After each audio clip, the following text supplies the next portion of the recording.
Ничего на свете лучше нету. Унтаж нэг сэрхээр улс оронд гай болсон шийдвэр гаргачих гээд байдаг оюун хорол гишүүн бас нэг том сенсац босгосон. Тэр нь итгэлийн зээл гэж юм байлаа. Төрийн мөнгийг тараах нь л дээ. Төсөөлөн бодвол энэ сайн хүү.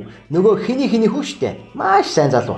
Яагаад нөгөө хиний байрны төдгөр орсны нөгөө хиний найзын дүүгийн хүүгөө сууж байгаа салсан авгаагийнх нь одоо сууж байгаа нөгөө хиний дагавар хүүтэй нэг ангид сурч байсан нэг их нүдэн тулаахан хүү байгаагүй яагаад? Тийм. Тэгэхээр тэр хүү төрийн мөнгө гол арга гэж ярихгүй. Хөөхий тэр хүүд 20 сая төгрөг зээлүүлчихье гэх маягтай.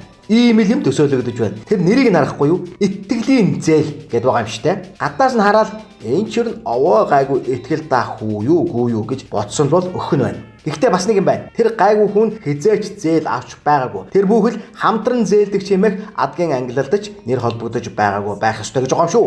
Өөрөөр хэлбэл мөнгөтэй хизээч харьцаж үзээгүй адгийн тэнэг хүн байх ёстой юмдгоо да. Томлон бодвол ийм юм толгойд бууж байна. Өөрийн гэсэн өмч хөрөнгөгүй. Банк санхүүтэй хизээч харьцаж үзээгүй усан тэнэг хүнд төрийн мөнгнөөс 20 саяыг өгнө гэж бодоод нэг үз. Бод. Толгойч юу бууж байна? Та нарыг мэдэхгүй. Харин миний тэнэг толгойд бол шууд л пүрүс 20 бууж байгаа юм. Гайгүй айтайхан бүрээс орчин 20 орчим сая гэдэг шиг санагдана. Хэрвээ одоо 20 сая хүрэхгүй хамдарсан бол илүү гарсан мөнгөөр нь өнөө гайгүй хөөчөнд болсон болоогүй нэг жолооны хурс суух юм байна шүү дээ. Итгэлийн зээлийг боловсруулагчид бас энэ асуудлыг тооцож үзсэн байж таарах. Ийм л байна да. Итгэлийн гэсэн үг чинь зохиогүй юм шүү. Ман гаруудаа. Прүсийн зээлч гэсэн онох юм шиг байна. За тэгээд хайж болоод өгөөд байж тээ хөөрхий.